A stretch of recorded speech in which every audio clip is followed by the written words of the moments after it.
Hello guys, today I will discuss about vitamin B6. Is a water soluble vitamin, is a group of the B complex vitamin, and is a known as the pyridoxine, pyridoxal and pyridoxamine, and also called the adermine.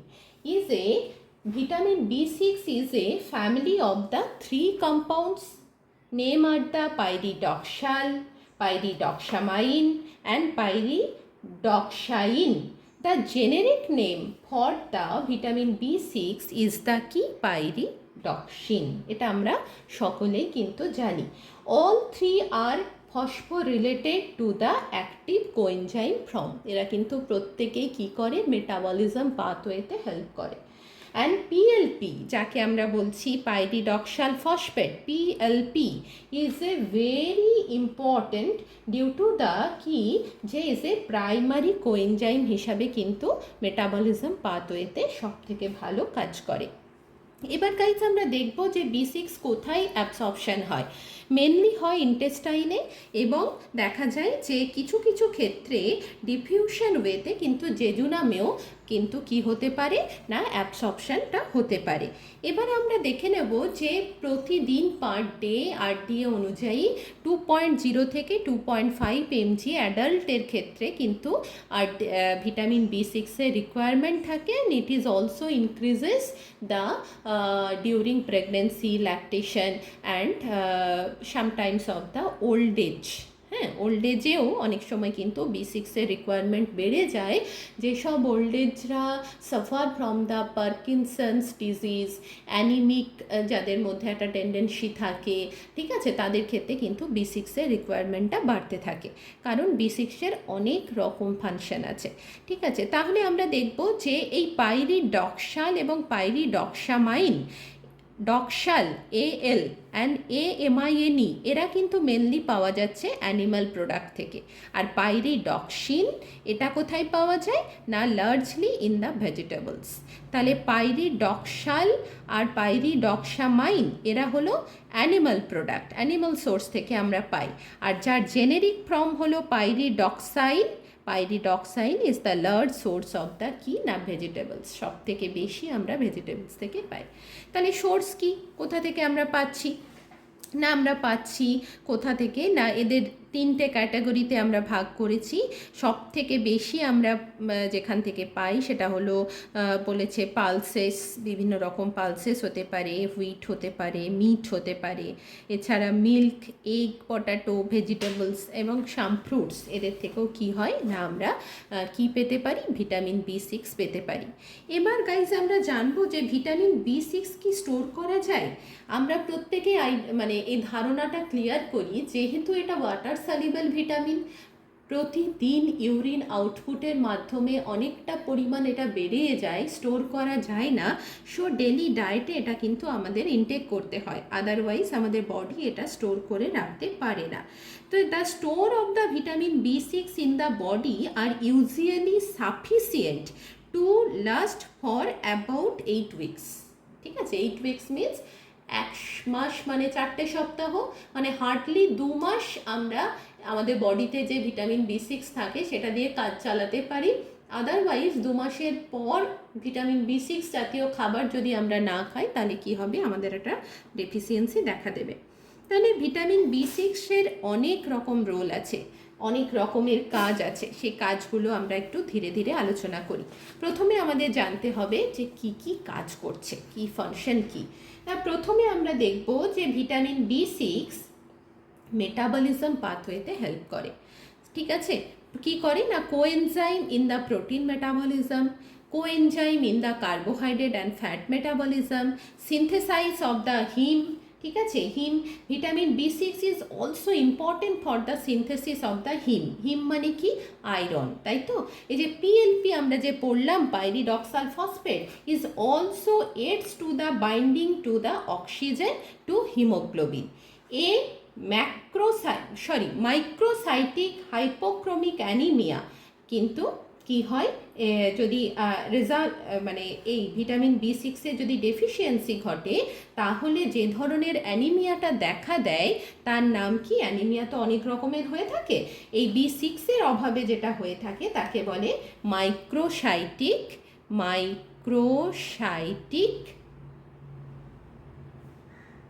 Hypochromic anaemia. এটা কিন্তু কি হয় না আমাদের হয়ে থাকে। আর guys কি হয় না, it is also necessary for the synthesis of the WBC মানে white blood cell and hence for the immunity. Synthesis হচ্ছে WBC কি কাজ করে আমরা প্রত্যেকে জানি, আমাদের অনাক্রমতা বৃদ্ধি করে, ইমিউনিটি পাওয়ারকে বুস্ট আপ করে, এরাও কিন্তু সিনথেসাইজ হয় due to the vitamin B6 সাহায্য নিয়ে।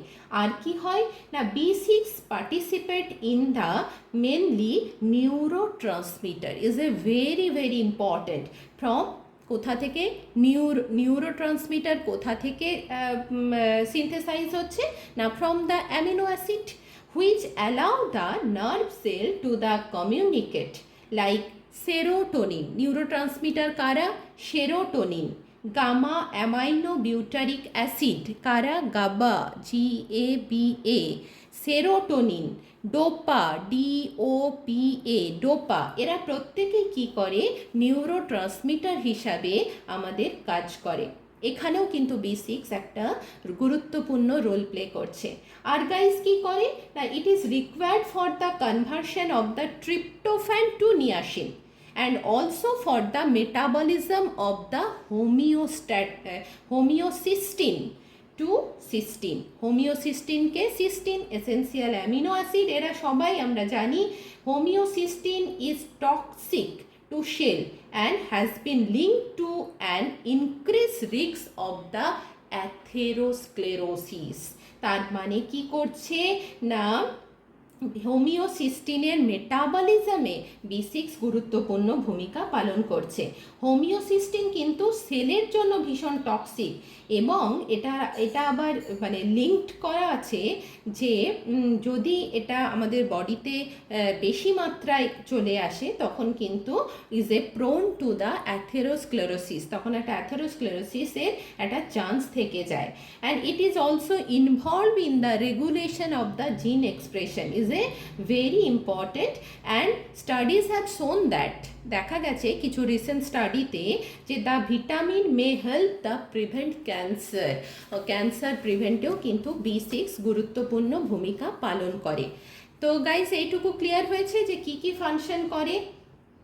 আচ্ছা, আমি আরেকবার রিকল করে দিই যে এটা বিভিন্ন মেটাবলিজমে হেল্প করছে, ঠিক আছে। ইট is required for the metabolism of amino acid, carbohydrate metabolism, fat metabolism, এবং এখানে PLP মানে pyridoxal phosphate is a coenzyme হিসাবে কিন্তু গুরুত্বপূর্ণ রোল প্লে করছে, ঠিক আছে। এবং সিনথেসিস অফ দ্য হিম আমরা আগেই পড়লাম। আচ্ছা, এর ফলে B6 এর ডেফিসিয়েন্সি হলে মাইক্রোসাইটিক হাইপোক্রোমিক অ্যানিমিয়া হয়ে থাকে। আর কি হয়, সিনথেসিস অফ দ্য WBC এর ফলে ইমিউনিটি বুস্ট আপ হয়। Synthesis of the neurotransmitter that's are called GABA, গাবার ফুল ফর্ম কি না, gamma amino butyric acid, and dopamine এবং norepinephrine, serotonin, that's all are the neurotransmitter and is also regulate in the gene expression, and studies have shown that the vitamin may help in the prevent cancer. Okay, so guys আমরা এবার জানবো যে vitamin B6 এর যদি deficiency হয় তাহলে কি সমস্যা হতে পারে। কি সমস্যা হতে পারে গাইস না, ভিটামিন B6 তো আমরা বললাম এত কাজ করে, তো এই কাজগুলো যদি ঠিকঠাক আমরা B6কে ইনটেক করি ডেলি ডায়েটে তবেই সম্ভব, আদারওয়াইজ কিন্তু সম্ভব নয়। তাহলে সেক্ষেত্রে যে ডেফিসিয়েন্সি ডিসঅর্ডারগুলো হবে সেগুলো আমরা লিখে রেখেছি। সেগুলো কি হয় না, প্রথমেই যেটা হয় সেটা হলো ভমিটিং হতে পারে, ভমিটিং হয়, গা গোল্লায়, অ্যাবডোমিনাল পেন হতে পারে, পেটে ব্যথা হয়, আর কি হয়, উইকনেস হতে পারে, ঠিক আছে। আর হয় পেরিফেরাল নিউরাইটিস। পেরিফেরাল নিউরাইটিস মানে এখানে কিন্তু অনেক সময় আমাদের হাত এবং পায়ের যে নার্ভগুলো থাকে সেগুলো আস্তে আস্তে ড্যামেজ হয়ে যায়। তো সেটাকে একটা নাম বলা হয়, ডিজিজটার নাম হলো কার্পেল টানেল সিনড্রোম। এই সিনড্রোমে ন্যাচারালি যেটা হয়, হাত এবং পায়ের যে নার্ভগুলো থাকে সেই নার্ভগুলো অকেজো হয়ে যায়। এছাড়া অ্যানিমিয়া, যে অ্যানিমিয়াটা হয় সেটা হলো মাইক্রোসাইটিক হাইপোক্রোমিক অ্যানিমিয়া। মাইক্রো মানে কি, ছোট, মানে আরবিসির সাইজগুলো ছোট হয়ে যায়, এর ফলে হিমোগ্লোবিন পর্যাপ্ত পরিমাণে ধরে রাখতে পারে না, ঠিক আছে। আর কি হয়, গ্লসাইটিস, স্টিলোসিস আর সেরবরিক ডার্মাইটিস। এটা কি হয় না, এই ডার্মাটাইটিসটা মেনলি যদি আমাদের বডিতে ফ্যাট মেটাবলিজম প্রপারলি না হয়ে থাকে সেক্ষেত্রে এই ধরনের ডার্মাটাইটিস হয়ে থাকে। আর একটা হয় চাইনিজ রেস্টুরেন্ট সিনড্রোম বলে একটা ডিজিজ হয় ভিটামিন B6-এর ডেফিসিয়েন্সির ফলে। আর হয় সেন্ট্রাল নার্ভাস সিস্টেম ড্যামেজ হয়ে যায়, সাচ অ্যাজ হাইপার ইরিটেবিলিটি হয়, আর কনভালসেন হতে পারে, আর সিজার্স হতে পারে, ঠিক আছে। আর যেটা দেখা দেয় সেটা হলো বাচ্চাদের ক্ষেত্রেও কিন্তু এই ধরনের সমস্যাগুলো অনেক সময় আসতে থাকে। আর এই জায়গাগুলোকে যখন আমাদের এই সমস্যাগুলো হবে তো আমরা কিন্তু ইমিডিয়েট কোনো ডক্টরের পরামর্শ নেব এবং ডায়েটে আমরা B6কে কিন্তু ইনক্লুড করব।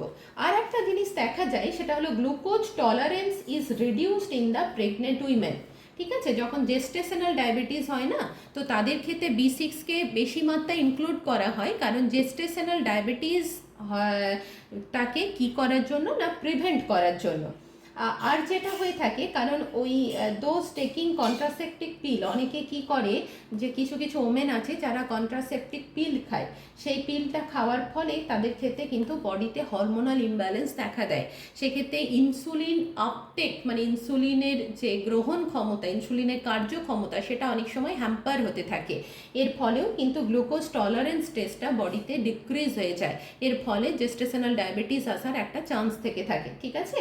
তো vitamin B6 improves in this situations.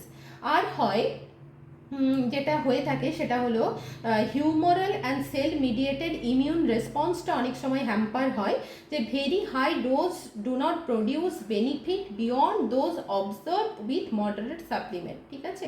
যে খুব বেশি পরিমাণে আমার ডেফিসিয়েন্সি হয়েছে বলে একদিনেই আমি প্রচুর B6 খাইয়ে দেবো, সেটা যেন না হয়, তাহলে কিন্তু আবার হিতে বিপরীত হয়ে যেতে পারে। তো সেই জায়গাগুলো খেয়াল রাখতে হবে। আচ্ছা, এবার আমরা জানবো যে ভিটামিন B6 আরেকটা যেটা হয় সেটা হলো অনেক মেয়েদের ক্ষেত্রেই প্রি মেনস্ট্রুয়াল সিনড্রোম, মানে প্রি মেনস্ট্রুয়াল কিছু সিনড্রোম দেখা দেয়। এটা সব মেয়েদেরই হয়ে থাকে, ম্যাক্সিমাম মেয়েরাই suffer from the pre menstrual syndrome. তো এই সিনড্রোমগুলোকে কমানোর জন্য কিন্তু B6 একটা গুরুত্বপূর্ণ রোল প্লে করে। কি করে, এই প্রি মেনস্ট্রুয়াল সিনড্রোমকে অনেক সময় শর্ট ফর্মে বলা হয় PMS, ঠিক আছে।